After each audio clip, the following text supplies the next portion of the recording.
Sad smo prvo dobili do visokoškolskog obrazovanja, donekle objasnili zašto bi trebao kretati se u tome smjeru i onda naš prijedlog dođe do svog prvog poslodavca i taj prvi poslodavac ponekad zna lupiti glavom u zid i moram ga sad pitati, vas kao predstavnika CISKA, fali li nam općenito kvalitetnog IT kadra?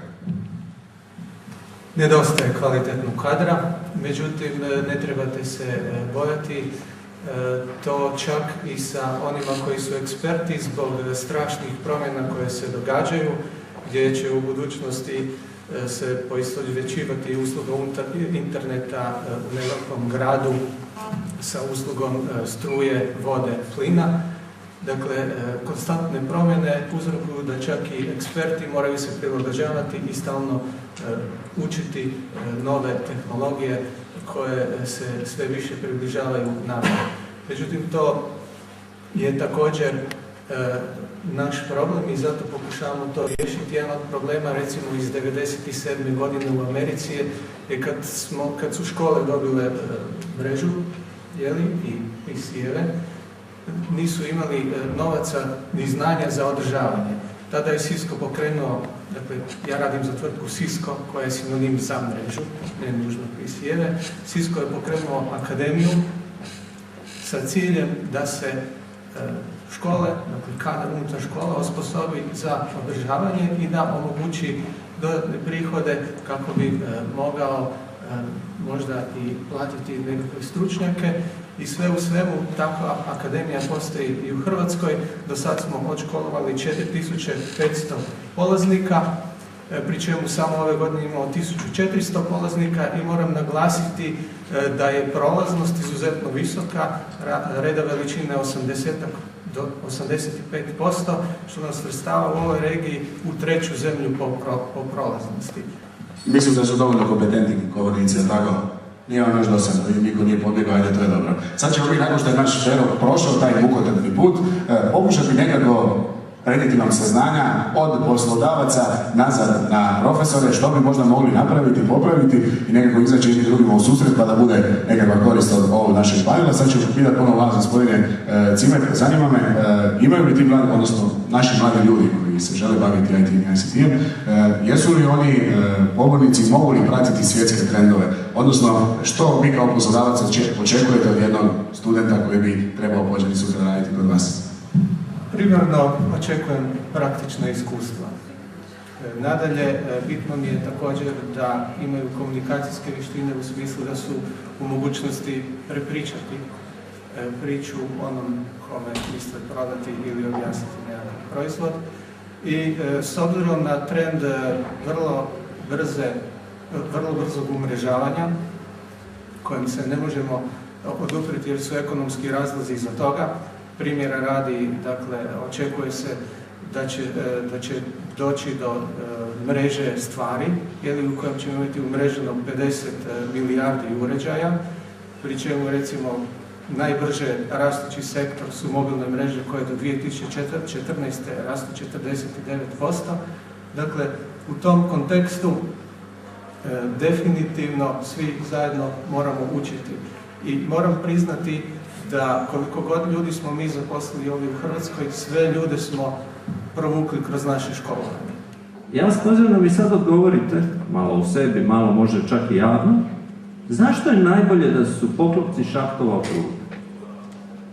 Ako dobro odgovorite na to pitanje, imate velike šanse za poslice u Microsoftu. Je to neka zafrikancija? To je ozbiljno pitanje. Dakle, to je pitanje koje ispituje vašu kreativnost ili dječju kreativnost. Jednostavnije za nositi. Imaju samo jednog proizvođača. Teže slomiti, malo su kantoni ovdje okruglo. Ajmo dalje, evo, bravo. Bravo čovjek, dobar. Ne, molim, daj. A lakše gurat. Vići. Lakše gurat, nosi. Da ne padnu radniku na glavu. Da ne padnu radniku na glavu. Mislim da su ovdje. Razi dole kad je ušao u šaht, znači kad ga stavi sa strane počta. Kolega, možete se javiti, uzmite knjižicu, javite se u Microsoft. To je točan, odnosno to je ispravno razmišljanje. Dakle, malo je matematičko i malo je nama bilo lakše doći do toga. Dakle, krug, taj poklopac nikad ne može propasti. Ako je on kvadratičan, on po dijagonali može propasti, napraviti štetu nekog recimo, Na ovim prostorima su tvrđe glave, pa nije potrebno. ne, ali to je trivialan način da utvrdite da li djeca na različite, dakle sve ovo bilo sjajno što ste odgovarali i vjerojatno bi vas ispitavatelj, onaj ko pita ili ja kad razgovaram s djecom na takav način vodio, dakle vi ste iz različitih aspekata razmišljali, a ovo je jedan na koji vrlo rijetko mi razmišljamo, dakle, a primijenjeno je i jednostavno pokazuje koliko su djeca ili mladi ljudi sposobni na drugi način prihvaćati ili razmišljati o stvarima koje su ili u Americi Bogom dane ili kod nas niko vas to nije pitao. Ja vjerujem da vas niko nije pitao. Nadam se da kolega nije znao unaprijed. Naravno da je, stoga kolega, dođite ovdje, morate odgovoriti na nekoliko pitanja, ovih ste biti naš dobrovoljac. Samo dođite da vam pokažemo moj izbor, jedna super stvar sa Zavoda za zapošljavanje u profesionalnoj orijentaciji. Dok vi dolazite, ajde, pljesak za kolegu, nije sad lako, copy paste, nema. Sad ću vam ispast da ste u stvari trebali biti vodoinstalater. Trebate htjeti sebi nešto dobro i toj djeci. Sebi i djeci. I uvjerit ćete mene kao ravnatelja, imat ćete podršku. To je druga stvar što, znate, mi kao ravnatelji najčešće u Hrvatskoj se ponašamo onako kako se ne ponašamo doma. Nemam novaca, sjedite, ne mogu ništa. Dakle, to doma ne možete svoje djeci, malo parafrazirani su nastavnici djeca ravnatelja. Ali vama doma, ako su vam djeca gladna, nemate dosta, imate to naći sa strane i niko vas ne pita kako ćete to i napraviti ako želite biti dobar tata, mama ili ne znam ko. Dakle, hoću reći, ravnatelj, ako mu je stalo do te škole, kao što je nastavnicima stalo, kad se primite tog posla, morate to odraditi zajedno.